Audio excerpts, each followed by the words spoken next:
I was wondering, what has been the biggest challenge in staying with such a controversial, literally a quarter of a century, man? Yeah, I mean, indie game development, it's hard to explain indie game development because, yeah, I mean, our games are out there. You can buy them on PlayStation, you can buy them on Steam. Like, you see them everywhere and you think, like, oh, they're fucking crushing it. But, like, that's not the way it is. Like, indie game sales are hard, and they're even harder when you're, like, not allowed in Germany or not allowed on Android, not allowed in Australia, New Zealand. And so, like, for us, it's been distribution for the longest time. I mean, the last 10 years, well, a little more than that, 12 years now, have sort of changed that. We've been more accessible, and anybody who's found us recently probably doesn't realize, like, in the early to mid 2000s, like, you couldn't find this shit. Like, the only place to buy it was on our website, unless you happen to find a secondhand copy at a store, because we had some very light distribution when Postal 2 came out, but it sort of washed up. If you were in other countries, if you were in Russia or in the UK, like, you could find these in places, but here it wasn't available. It was sort of taboo, and I mean, Postal 1 had pretty wide distribution for like 3 weeks before it got banned. Postal 2 really didn't have any distribution. We thought we were gold. When we were coming out with Postal 2, GTA 3 was sold everywhere, like Soldier of Fortune was on sale at Walmart, and we were like, we're good. And we were not good. It didn't matter what we had. It didn't matter that it was tamer or less tame than anything else. It was fucking Postal, and the lexicon held. Like, the controversy from 97 just held itself. We couldn't find a big publisher. When we had a boutique publisher, they couldn't get stores to buy copies of it just because of what it was. They weren't even giving it a chance.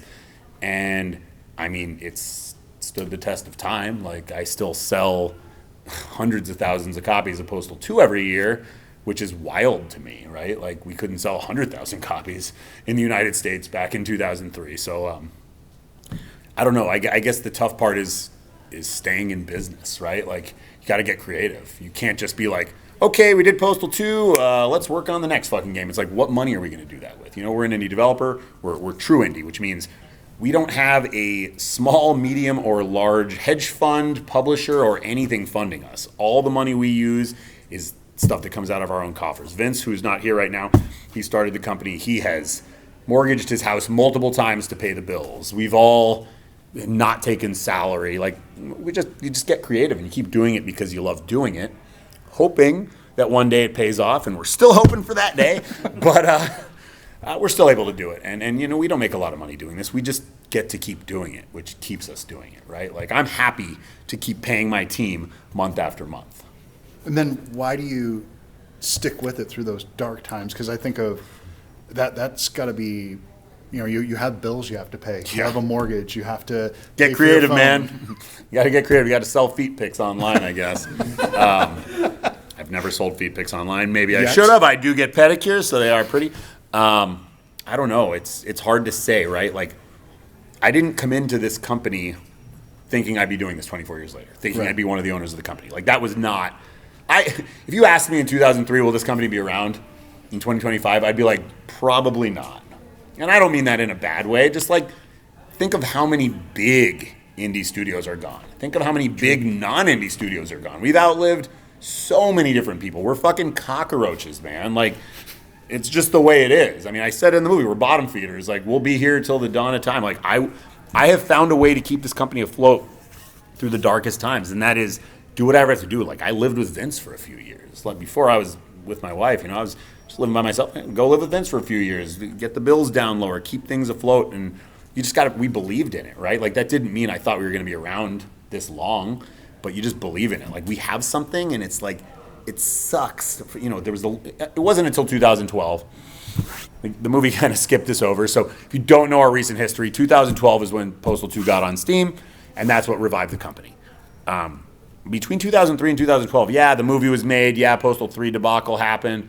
But, like, to me, I'm like, we still have this fucking game, this game Postal 2, that's, like, pretty well loved by a subsection of humanity that just has nowhere to play it and talk about it. And at some point it was going to hit, but, that doesn't always happen, right? Like, there's plenty of good things that nobody ever heard about. And luckily we kept it afloat long enough that people now sort of know about it. Well, was there a point when it was on Steam that you knew right away? Shit, this is. It was pretty fucking right away. Like, my partner John, he's like in charge of development. I gotta get this gum out of my mouth. He put Postal 2 up on a thing called Greenlight on Steam, which was essentially like a way for indie studios to put their game up and have fans vote on what they want to see on Steam. So we put it up, and just like everything that's ever happened to us in the past, Valve pulled it down. And we're like, fuck, again? Like, you literally ran this promotion which says, basically, companies like Running with Scissors should upload their shit, and if the people want it, we'll put it there. And so we contacted Valve, and we're like, come on.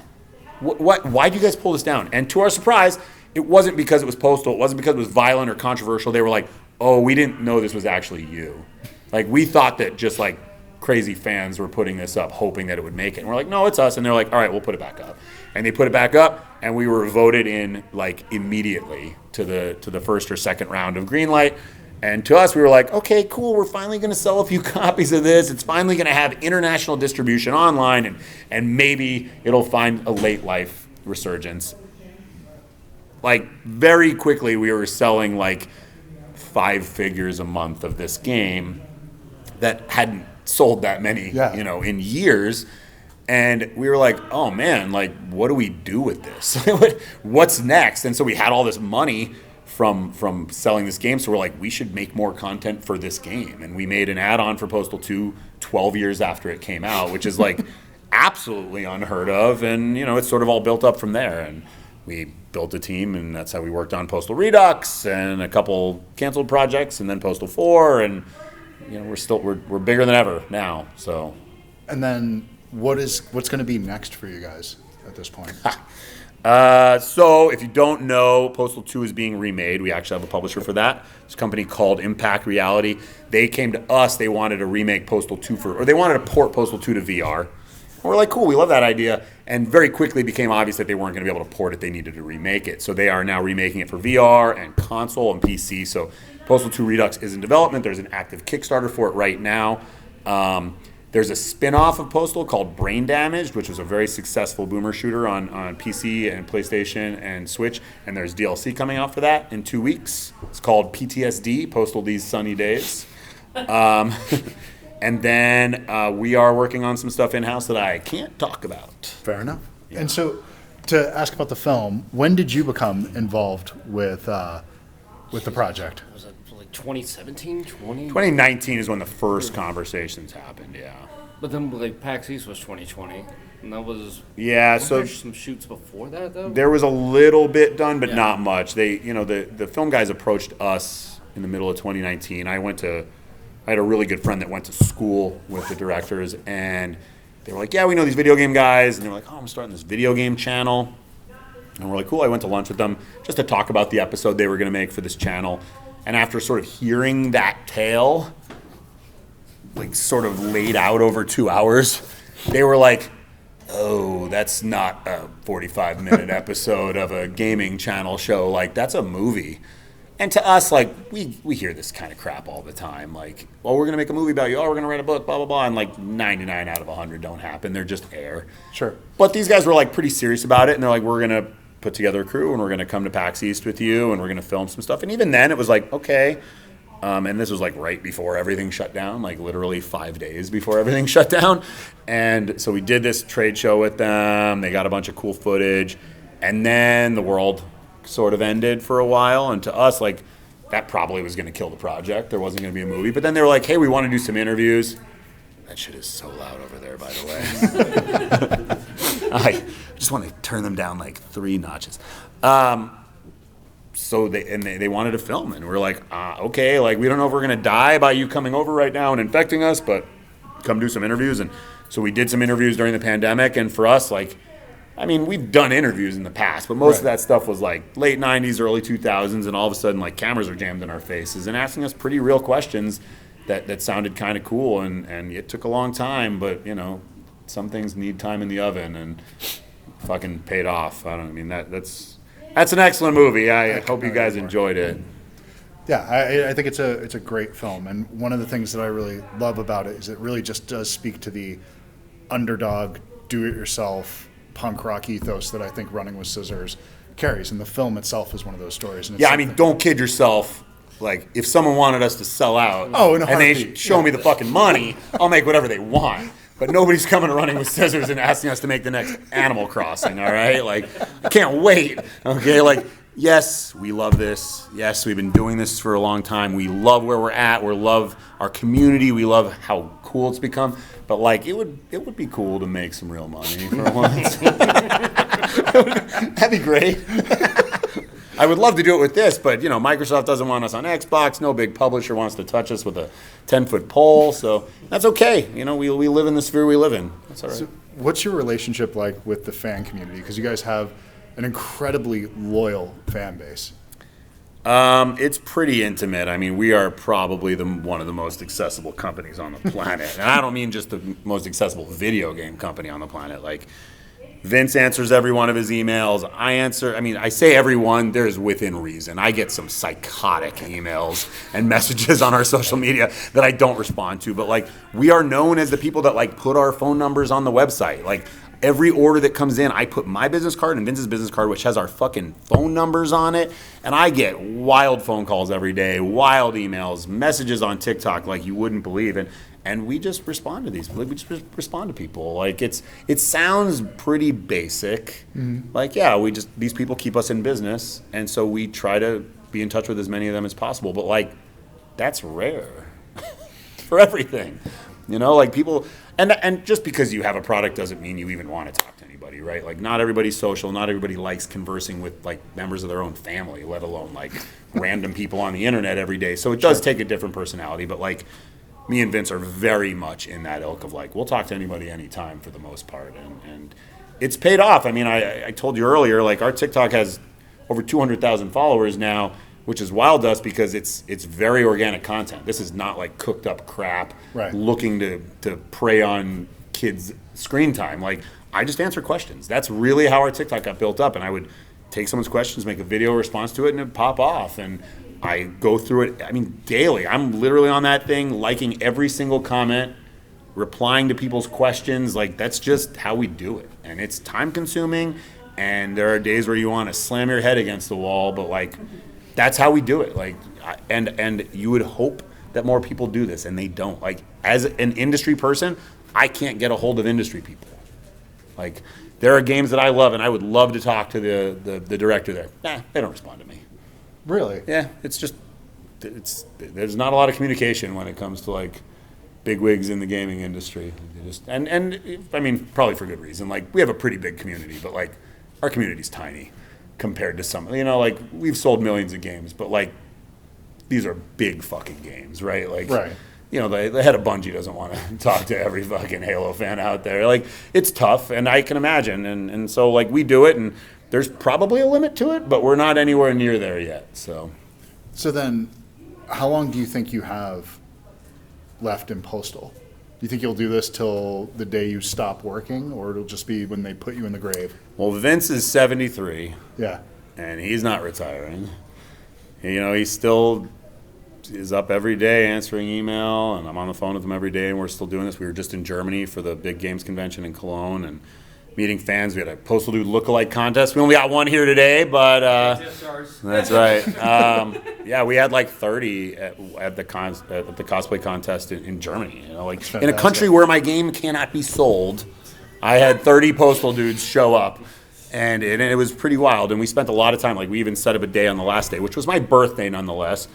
We set up 2 hours at the Radisson across the street from Gamescom because we announced that, like, sorry, we weren't at the show very much. We didn't have a booth. It was hard to get in touch with us because I had a lot of people reach out. Where the fuck are you? I'm looking for your booth. I can't find you. Where are you? So we're like, okay, we'll set up some time. And on that last day, we spent 2 hours just meeting a bunch of fans at the hotel. And it's everywhere we go. It's pretty cool. Like, and you know, to me, it's a little bit humbling, right? Like, these people respect what we do, and it's still weird to me. Like, it breaks my brain that people are in love with something that I helped create, right? Like, my arm's covered in Star Wars shit, right? Like, if I met George Lucas right now, my brain would break, okay? And I'm not saying we are even like a footnote in the bottom of the trash can of George Lucas, okay? We're not. But, like, there are people that are that hardcore about our product, and I think it's important that I make sure I'm in touch with them if they want to chat. Whether it's good or bad, they hate our guts, they hate our new game, they like our new game, they love it, they have ideas, like, we're down for it all. Just fucking reach out. Well, we have somebody in the audience who dressed up for this. We have people. So, what does that mean to you to have that accessibility to something you're a fan of? It's hard to put in words because it's just. I've reached out to plenty of I'm an independent filmmaker, and I've reached out to other things hey, I made this short film. You want to check it out? And to get that generic, thank you for your time. We'll be looking at this later on. It's oh, cool. You don't actually care. And how I reached out to them about something I wanted to do. Vince is hey, I'm in the office on Tuesday. You want to come down? It's just holy shit. It's just it's a mind-boggling experience. And but it's also you guys. I can see you guys care about the fan base. It's not it wasn't a generic "Hi, nice to meet you." Yeah, here's a sticker. Have a nice day. Meeting either. It's actually be able to sit down and talk. Yeah, I mean, for us, like I said, we want fans to be able to say and do what they want, and even create their own stuff. We're all about fans making. If they want to make postal content, go for it. Obviously, you can't sell it unless we work out some sort of deal. But make all the free shit you want. Go nuts. Have fun. To us, it's an honor that people are willing to spend their time and money and put effort towards things that are related to things we make. It's cool. Outside, we were both talking about what our 20s were like. And when I look back, I don't look back with a lot of regret. But I wonder if there's anything from this point of view of the postal sort of legacy that you would do differently at this point. It's very easy to quarterback your life of course afterwards. Yeah. I mean, Postal 3 sucked. Not just the game itself, just the way it went. And it wasn't really anybody's fault. I don't regret making the deal. I'd do it again. Akella was a big company doing really well in the sphere. They had a lot of good developers. And just because it was mismanaged like hell after the economy of the entire world got destroyed, right. It wasn't nobody's fault, but it wasn't anybody's fault at Akella. Yeah. I mean, that said, right, we told them kill the project, and they didn't. But it wasn't our project to kill. And so, is there a alternate universe where, I forced them to kill the project? Maybe, but that doesn't really work, right? They were paying good money to have this game made, and they were doing it in-house, and we were just watching and hoping for the best. And yeah, in hindsight, would I not sell those broken copies of the game on my website? Absolutely. But I didn't know it was happening. Sure. And at the time, this is one of the huge down points in our company. We didn't have anything going on, and putting Postal 3 on sale was a huge win for us financially. The fact that it sucked and it wasn't working was sort of out of my purview. I was just I need to get these games out to people. People have been dying for this shit. Then we started hearing about what's going on, and we're what? Maybe I'm not as much of a gamer as I should have been at the time, and I should have known, but what do I do? Right. I can't just be okay, I'm not going to sell this now. It was our game. We were part of it. We were co-publishing this at that point, and we had to put it out, and then we had to hope to fix it. And it wasn't my job for them to fire their team. They did that. And so then at that point, it was lost. So regrets, I don't know if that's the word I'd use for it, but there's obviously things that you wish went a little differently. Sure. But no, most of the stuff we did, there's not a lot of bad, right? The story shows that shitty things happened, right. But making a movie with Uwe wasn't a bad idea. We make sort of these silly sort of mid games, and he makes really bad movies, and thought it was a great marriage. And in hindsight, right, the Postal movie's not that bad. I mean, there's a million things I would change about it, and I'm not a film editor or director, but I know that it could have used someone other than Uwe editing the movie in the Bay. Maybe somebody from the United States that knows American movie comedic timing. That wasn't him. Right. That said, it's not the worst thing ever created, and it's pretty funny, and it sucks that nobody got to see it for real. I have 100% seen movies that are far worse than do great, and they did great. That have a much better reputation, and it's not unlike the game itself, where it just has a reputation that is unearned in a lot of ways, where it just you're missing the point. I think in both cases. Uwe, he's a character. I've interviewed him twice. He's a character. He's an interesting guy. And as a character, I like him a lot. As a film director, I don't like him a lot, and it's personal now, right? Like I said in the movie, I knew that Postal wasn't going to come out when I heard that In the Name of the King was coming out first. That was the death knell, right? Guaranteed bullet to the brain of Postal, and it did exactly that. And it sucks because, for us, there's these like things that could have been financial wins for us, which we're not looking to line our pockets. At the time, we were looking for development dollars. Yeah. And the Postal movie was going to be a way for us to do a lot in-house with DVD sales. And the game basically didn't come out on DVD because whatever shit Uwe caused with buyers didn't allow for that to happen. And, just another loss.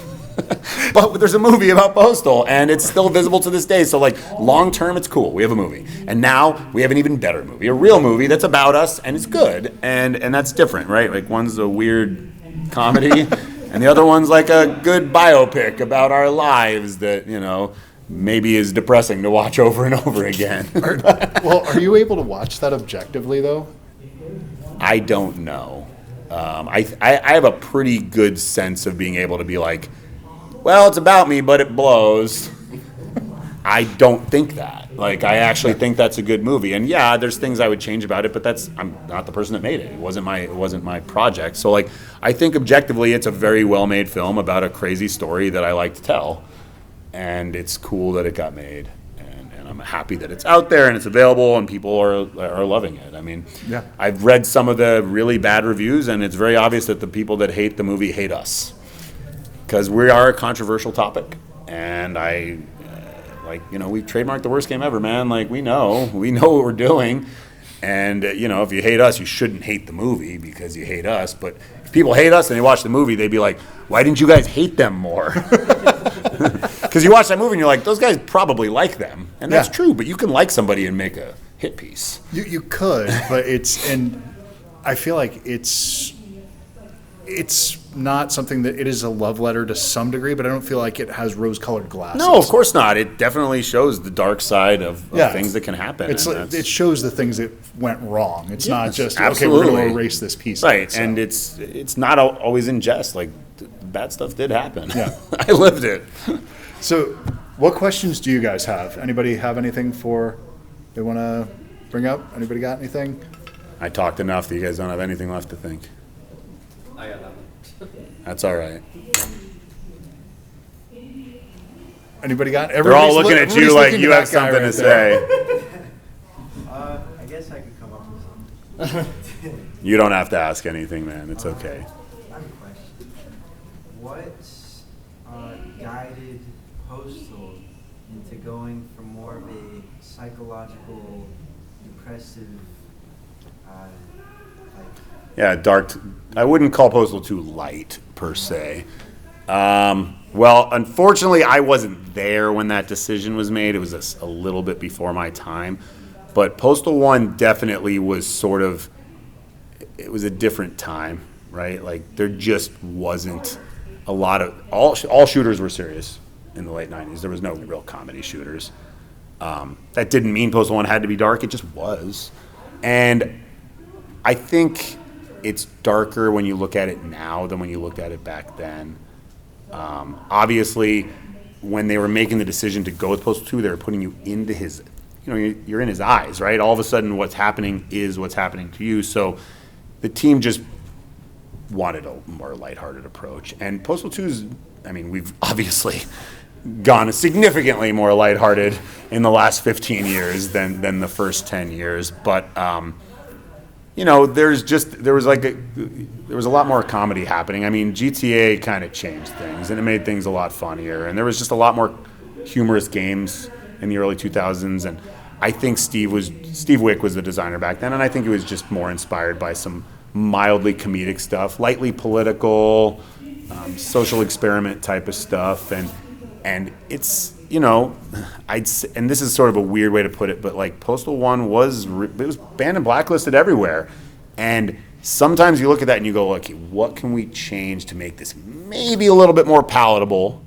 And it's to put a little bit of a slapstick on it, right? Like, there's still plenty of dark shit in Postal 2. The soundtrack is pretty dark for the most part, but the colors are very vibrant. So it was, I think part of it was like, okay, we need to maybe have a slightly bigger audience for this. There's a lot of different reasons. And then from there on, we've obviously gone a little more batshit. Like, the game now are like actual slapstick, zany, like way too much plot, way too much dialogue compared to that. But yeah, the line I used to use when people would ask what happened between Postal 1 and 2 is I say we got laid.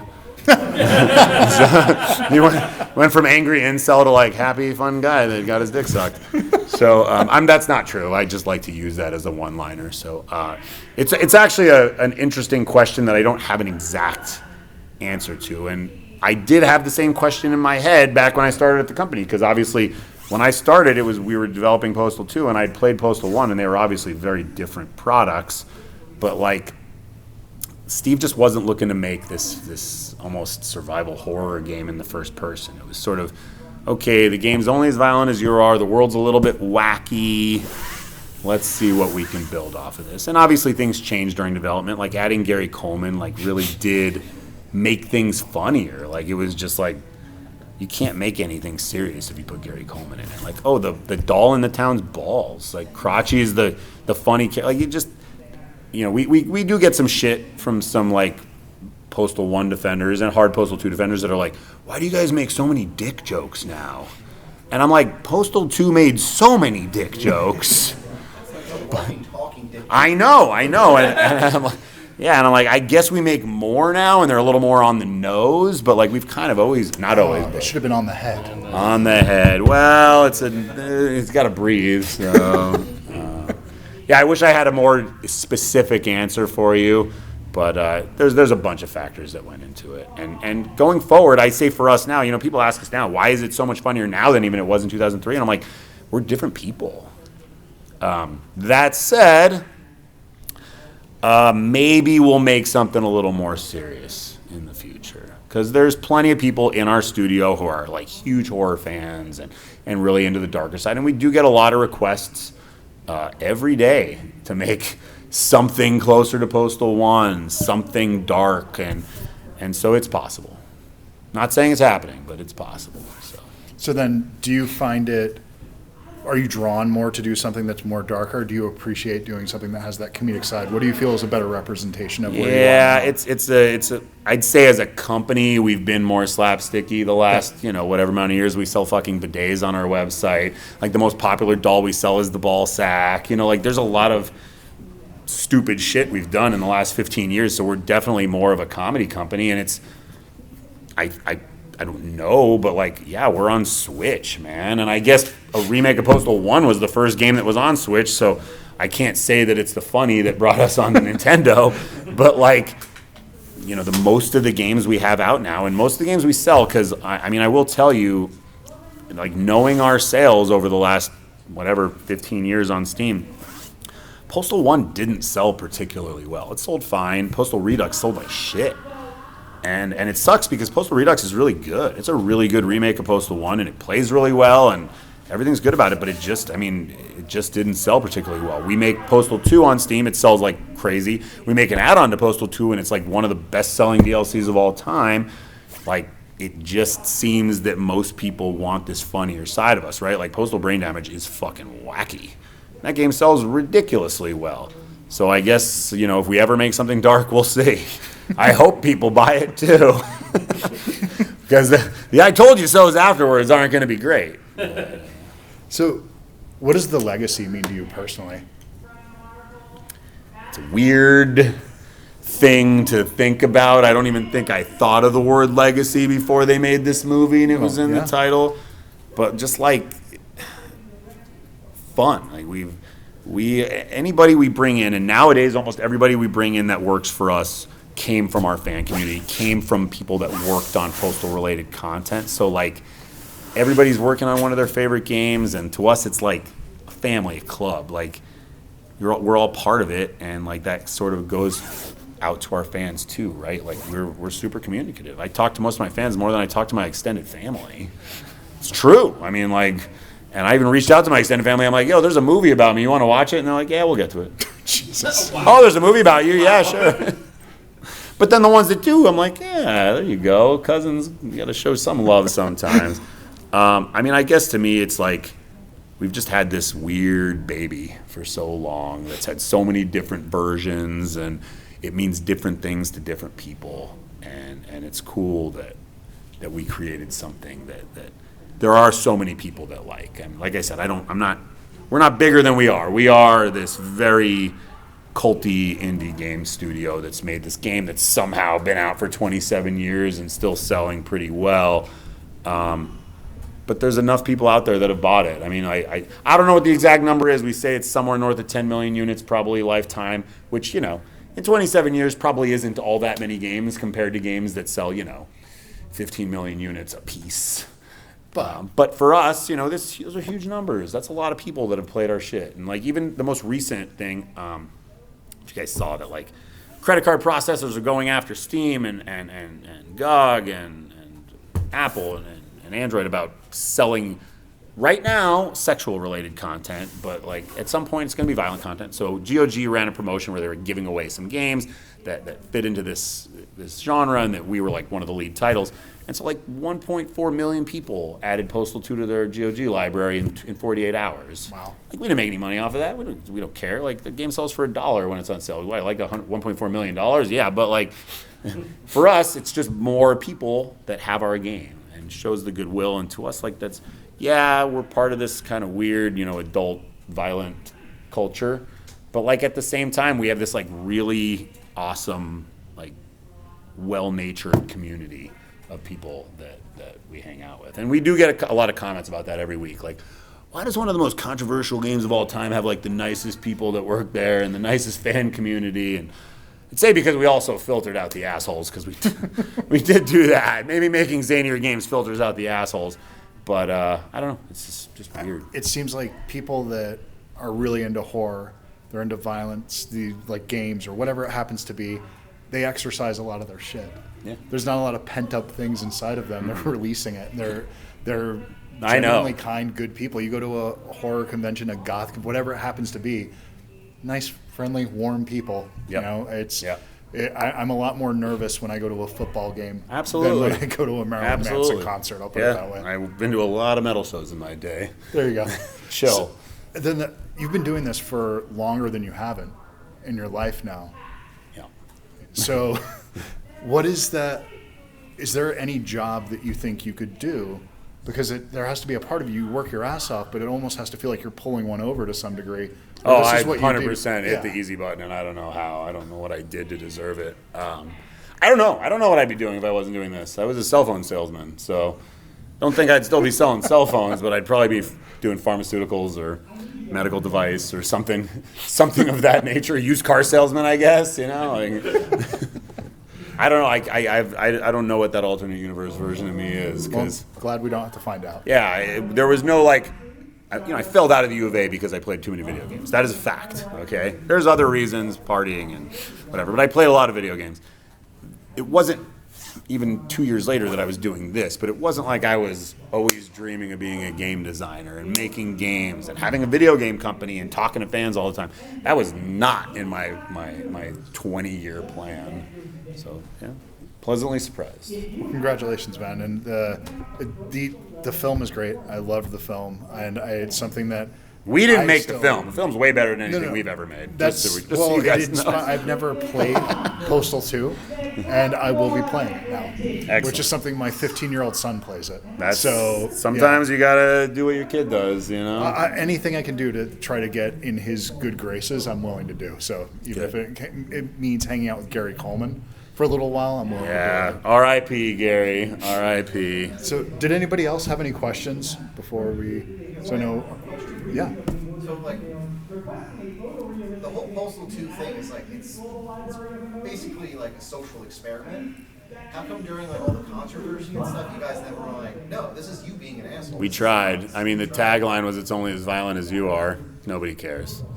If you read like New Zealand's recent reaffirmed ban of this game, it's atrocious. Like, if you read somebody who doesn't like you writing up the things you can do in Postal 2, it's pretty bad, especially when they're like dramatizing it. But like you play it and you're like, it's crazy. Like, this is South Park. This is like bad little pixelated characters doing funny things that make you laugh. But it doesn't matter that you can play through the game without killing anybody. It doesn't matter that really it is your decision to pee on everybody and chop off their head and pee on their puke and do things like that. It doesn't matter. Like, choice is not why they're coming after us. I mean, that's the fucked up thing, right? Like games like GTA 5, which I love. I'm a huge GTA 5 fan. But you are absolutely forced to torture the shit out of people, assassinate executives. Literally, you cannot advance unless you assassinate the head of the Facebook company there. You cannot advance unless you torture that guy in the basement of that building. Like, those are fucking horrific acts, and I love it. It's enjoyable. But like, that game's for sale in Germany, no problem. That game's on Xbox, no problem. Not us, because you can pee on people. I don't know. It's not even the content. It's just, you know, the zeitgeist. We live in a different dimension of easy to ban and block stuff. So it sucks, but yeah, you're right. The game's only as violent as you are, and plenty of people have gotten that Jesus badge. So. That's what I'm saying. It's one thing I notice when I talk about the game to people, because I've been a huge fan. It's like, oh, you've played the game Postal. It's like, oh yeah, this is what you can do. People are like, oh my god, that's a terrible game. It's like, no, it's because you wanted to do it. Yeah, I mean, when I pitch the game to people, I'm like, it's the piss simulator where you use cats as silencers on your gun. That doesn't sound like it's only as violent as you are, but that's what makes it funny. So I pitch it more as a comedy. You know, it's a social comedy. There's just a lot of violent acts that can be done. So. Well, we're getting the yeah, we're done. We're getting yanked off the stage. So thank you all for hanging out, watching the movie. Thank you for the questions. He should have been the one moderating. Yeah, great question today. And I got a little bit of swag in a bag here if you guys want to grab some stuff from me before you bolt. So please, thank you. Coming up, guys. Thank you. Now streaming